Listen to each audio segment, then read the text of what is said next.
Hello hello. Aujourd'hui on va faire une foule en perspective.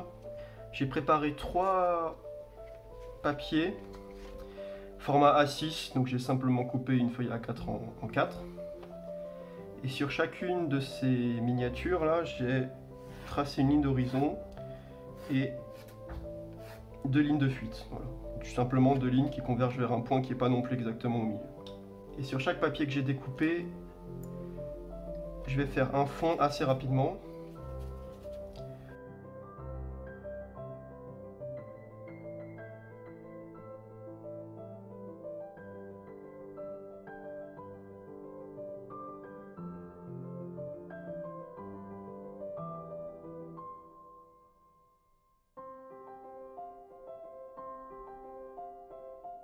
Alors une fois que c'est tout à fait sec, on va passer à la foule.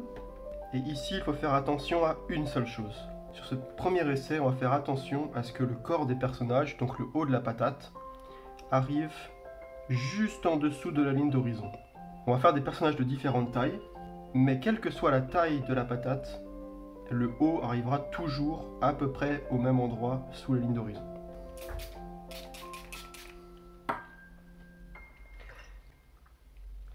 Alors si vous ne connaissez pas la technique de la patate, il faut absolument que vous alliez voir la première vidéo.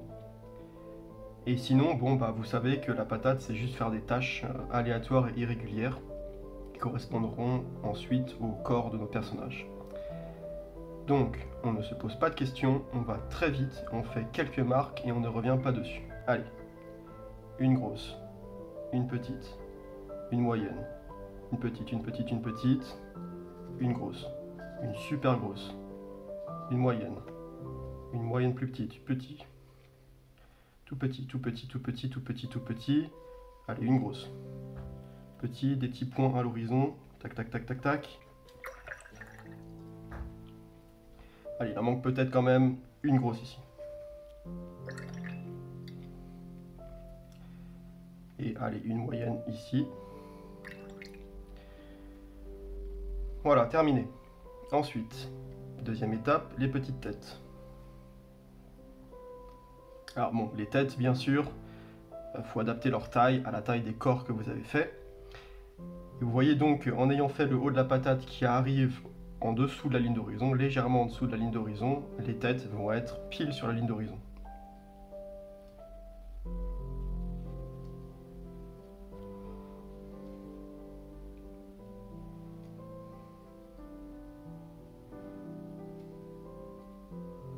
Voilà, attention à bien les proportionner. Donc là, je vous conseille de faire d'abord une petite, puis vous vous dites, ah ouais, non, là, clairement, elle est trop petite, donc vous agrandissez un peu, puis un peu, voilà. Hop, je vais refaire 2-3 tout petits points là. Ok. Troisième étape, normalement vous savez ce qu'on va faire maintenant, les jambes, et vous savez, la seule chose à laquelle il faut faire attention, c'est que ça soit 2 traits qui convergent. Voilà, et de la bonne taille.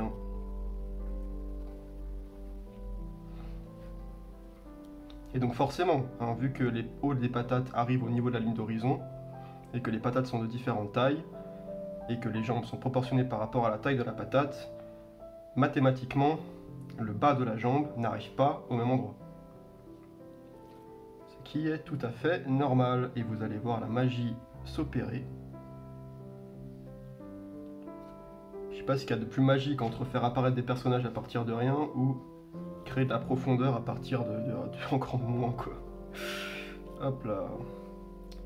Voilà, puis même à l'arrière-plan, on n'est pas obligé de rentrer trop dans les détails. On va faire celui-là. Hop, quelques ombres.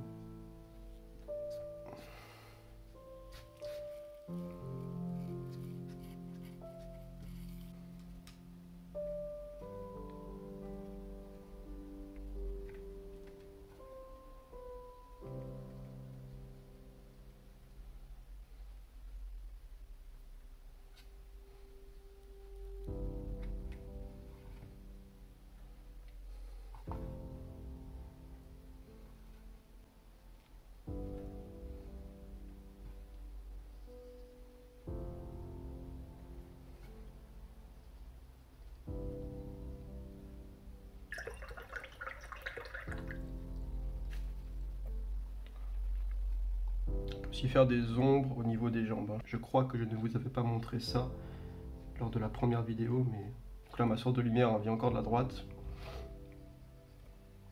Donc je peux foncer la partie à gauche des jambes aussi. Hop, en adaptant la couleur. Je me prends pas la tête avec les couleurs. Quand j'ai fait les personnages, j'étais complètement au hasard. En essayant juste de varier, quoi. Voilà, ça crée de la lumière tout de suite. Vous voyez, juste avec un contraste comme ça, même sans adoucir les bords, sans se prendre la tête, ça crée tout de suite de la lumière.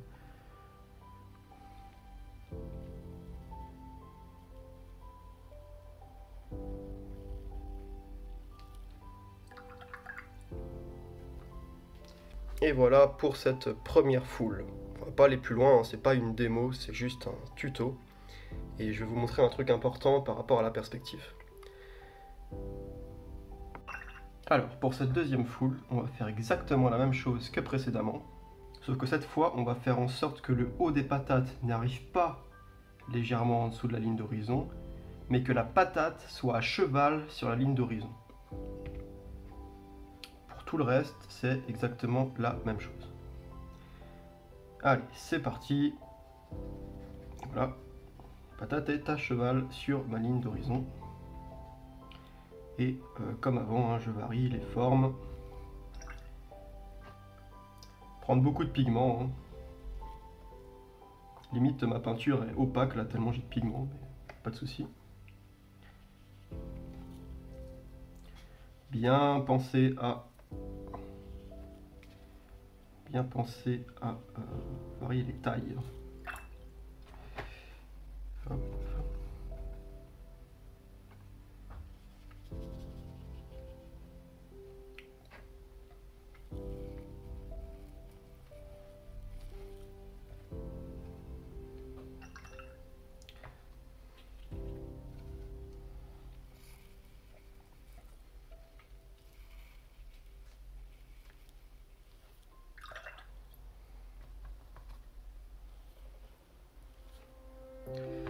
Voilà, ensuite les petites têtes, comme d'habitude. On commence à comprendre, hein.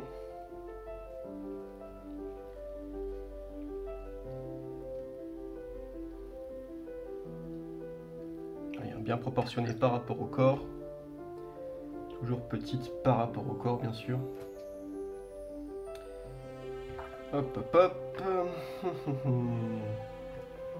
Honnêtement, pour préparer ce tuto, je dois en avoir fait, je sais pas, une centaine de personnages en tout, sans exagérer. Complètement raté les jambes, là. Pas grave. Je me concentre. C'est n'importe quoi, là.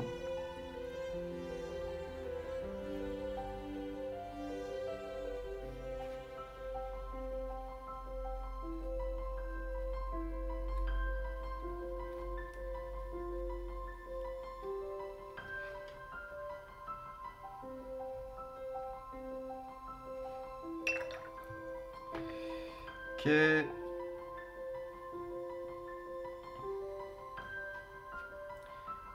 des ombres si vous voulez.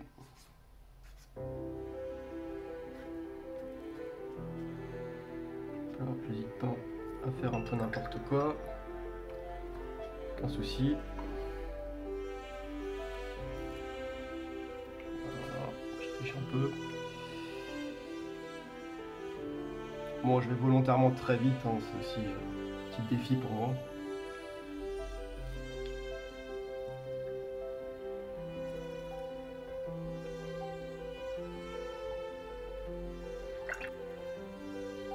Et on a encore cette diffusion cheveux, j'aime beaucoup.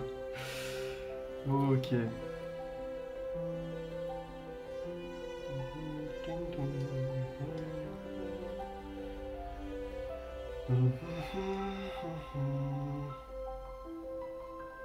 Bon, j'ai peut-être un peu exagéré sur la pigmentation là. C'est le matin, là, il est tôt, il est 6h30.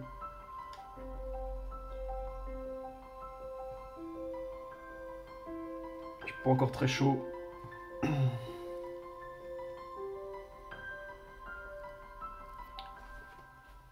Bon voilà, ce que je veux surtout vous faire remarquer, c'est que en mettant les silhouettes comme ça, à cheval sur la ligne d'horizon, on a un point de vue qui vient vers le bas. On a l'impression qu'on est petit par rapport au personnage. C'est comme si on était un enfant. Donc là, c'est vraiment magique à plusieurs points de vue, quoi. Déjà, on a une foule qui apparaît à partir de rien. Et ensuite, on peut comparer avec la précédente. Et ensuite, juste en ayant ajusté les personnages sur la ligne d'horizon, on a un sentiment d'échelle pour l'observateur qui n'est pas représenté sur la peinture. Ça, c'est quand même assez extraordinaire. À gauche, notre œil est au niveau des têtes des personnages, ce qui signifierait donc qu'on est de la même taille que les personnages, alors qu'à droite, on a l'impression que notre œil est plus au niveau de leur dos, donc ça signifierait qu'on est un peu plus petit. Alors, si vous vous souvenez bien, j'avais préparé 3 petits formats. Ici, on va faire donc, sans surprise, l'inverse de ce qu'on a fait ici.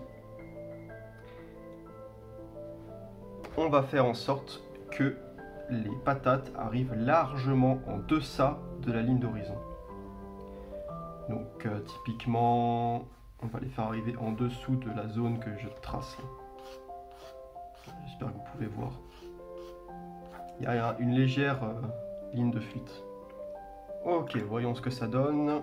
Je vais juste nettoyer ma palette parce que ça commence à se mélanger dans tous les sens et j'ai plus que de la boue partout là. Donc c'est pas terrible. Enfin c'est pas terrible. C'est juste que du coup j'ai plus de couleurs saturées et c'est sympa d'avoir une foule en couleurs saturées sur ce genre de démo. Ça fait des belles miniatures YouTube et ça attire des gens. Je plaisante, hein. Allez, c'est parti.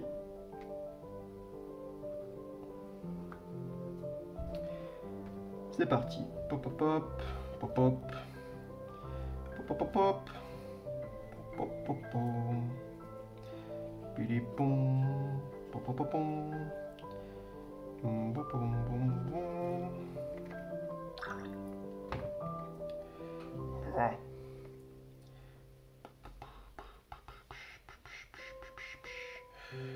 Voilà, j'essaie de garder des petites silhouettes au milieu là, et puis de faire plutôt gros sur les bords.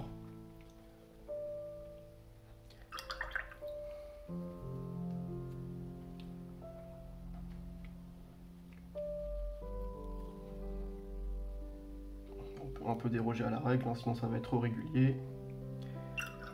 Voilà, je vais m'arrêter là, c'est pas la peine d'en faire trop. Les petites têtes.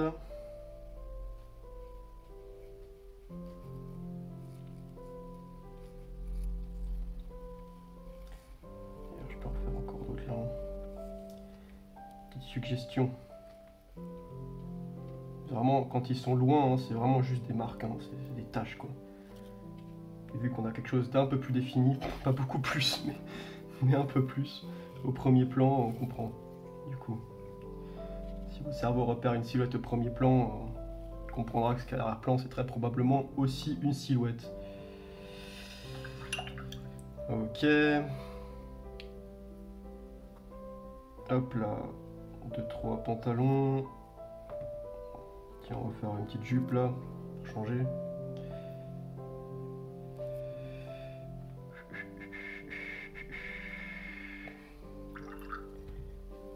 Je pense que c'est pas une super idée de filmer une vidéo à 6h30 du matin en fait. Je pense que je suis plus chaud le dimanche. Mais bon, j'étais inspiré ce matin.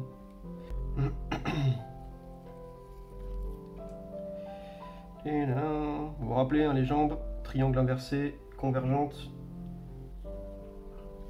À la limite droite. Hop. Pour avoir une pose plus statique, mais jamais divergente. Hein.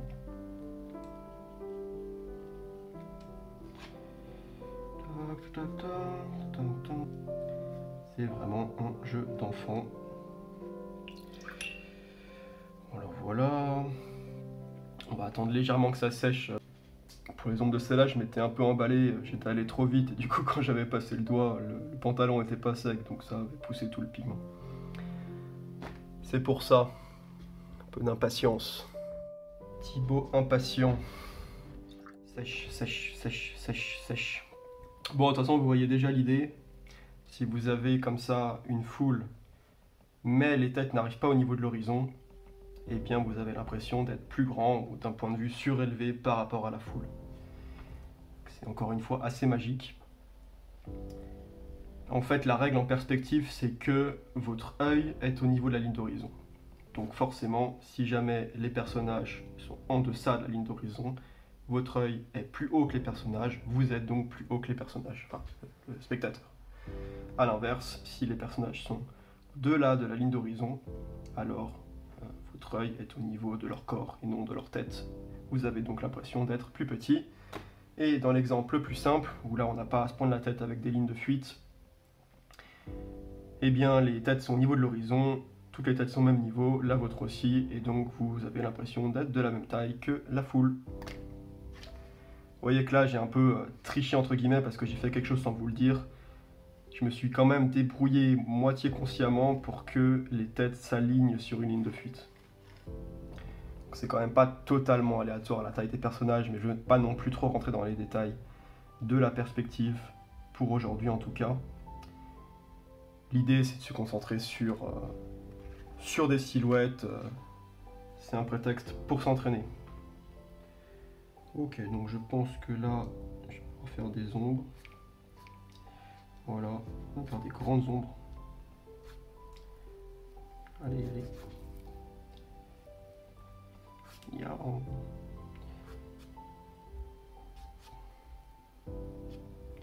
Voilà, 6h30, c'est n'importe quoi. Ça rend bien quand même, hein. Voilà, top, top, top, top. Rien à faire des couleurs, hein. J'ai du violet et de l'ocre, hein. C'est ce que j'ai fait quand j'ai pris mon pinceau. Ok, on va rajouter une petite ombre à gauche des personnages pour finir. Oh, on a encore le coup du bras. Attendez, attendez, attendez, attendez. Je m'autorise à retravailler un petit peu. Parce que là, j'ai pas envie que ça soit du marron comme le personnage de gauche.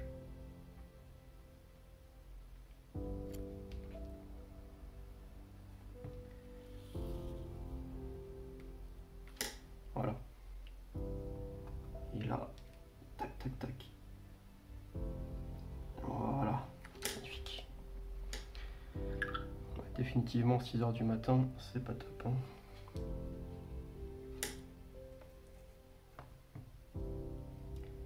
Voilà, j'aime bien déjà les effets de lumière. J'ai un peu trop foncé les pigments sur la première couche, donc du coup, je peux pas rajouter grand chose au final.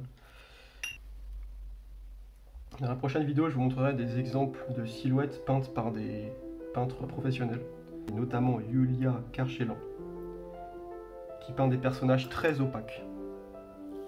Vous verrez, des personnages vraiment magnifiques.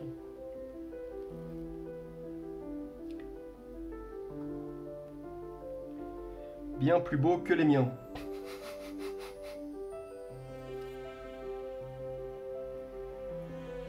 Ne me demandez pas ce que je suis en train de faire là, je sais pas.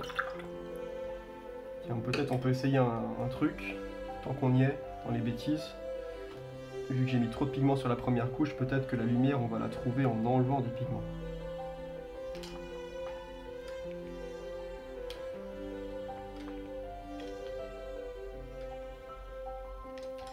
À certains endroits. Donc plutôt à droite, hein, bien sûr, puisque je fais les ombres vers la gauche. Toujours les ombres vers la gauche quand je me pose pas de questions. Marrant. Est-ce qu'il y a un psy dans la salle qui peut interpréter ça? Ouais, ça se lifte pas mal quand même, hein. Et là je suis sur papier cellulose, pas de bonne qualité. Même pour un papier cellulose, il n'est pas de très bonne qualité.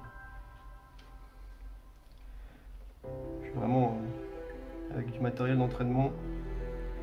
Même les, vous voyez, l'aquarelle là, je sais même pas d'où elle sort. Un truc qui traînait dans le grenier chez mes parents. Ouais, ça marche bien là de... Ça marche bien de lifter la couleur. Ok, allez, on arrête les bêtises. Il semble qu'on n'est pas trop mal.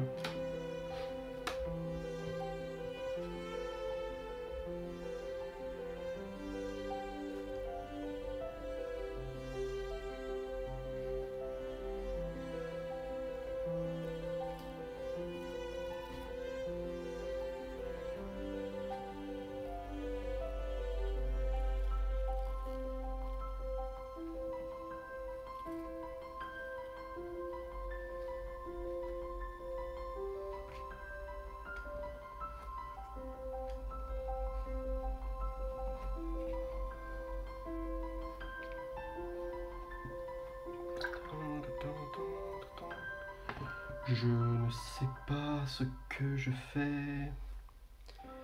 Ne me demandez pas ce que je fais.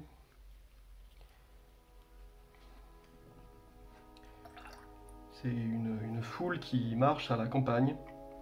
D'habitude, on fait plutôt des paysages urbains, mais bon, c'est un peu trop facile. Hein. Elle est pas si mal, là.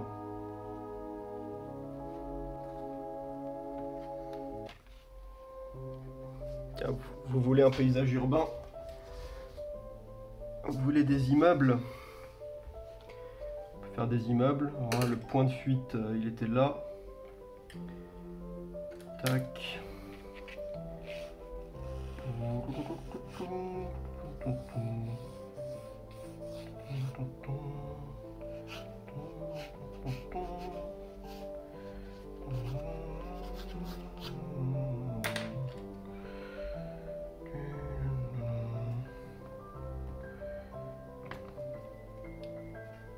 Bon, je fais un peu le mariole, mais là la leçon c'est amusez-vous, hein. Entraînez-vous, amusez-vous, regardez ce que vous arrivez à obtenir. Je laisse volontairement du blanc autour de la tête. Ça permet de donner de la lumière. Oups. C'est rien.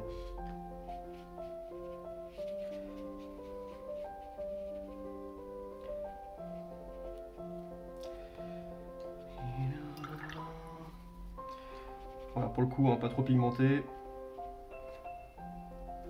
Sinon les personnages ne se détacheront plus du tout.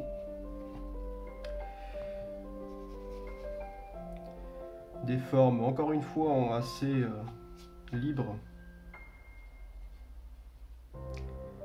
Prenez pas la tête à faire des bâtiments avec des lignes super droites.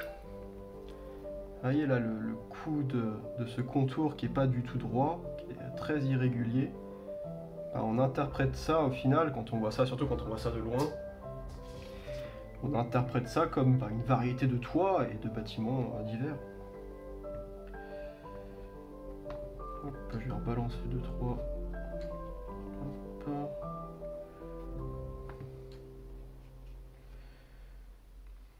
En venant avec un pigment légèrement plus foncé, là dans l'humide, je crée des ombres.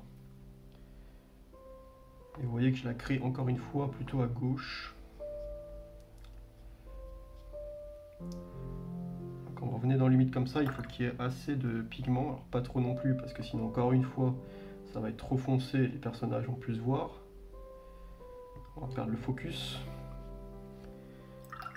Il faut que ça soit assez pigmenté, sinon, hop, auréole.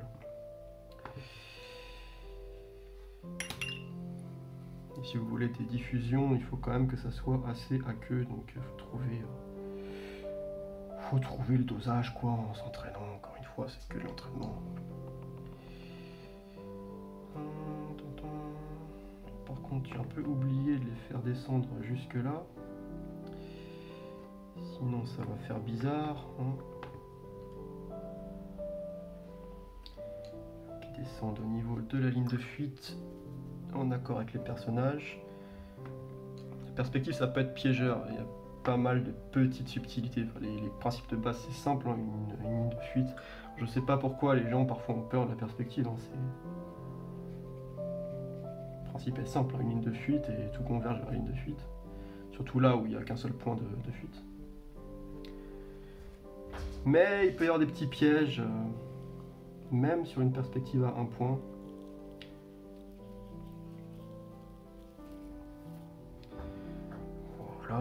Voilà. Est-ce qu'on n'a pas un paysage un peu urbain là? Quand même, hein, c'est pas mal. On peut renforcer les lignes de fuite au niveau du sol en faisant des marques. Alors je vais prendre un pinceau relativement à sec et je vais tirer des marques comme ça.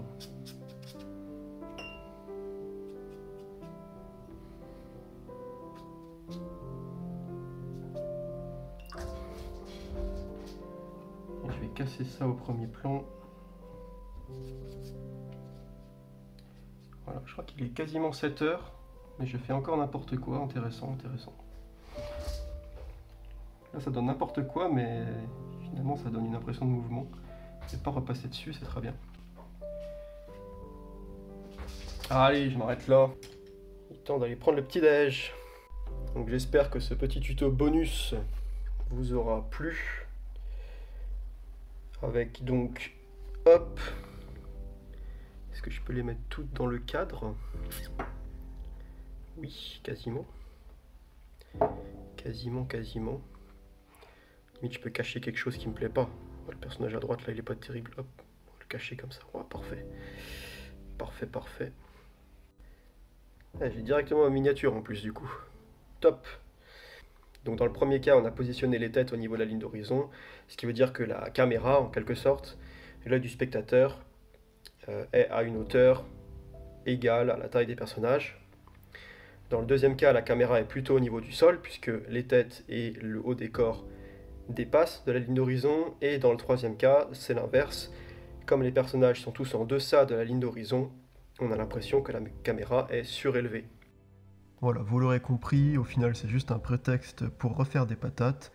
Je vous encourage à vous entraîner en attendant la prochaine vidéo. Ciao.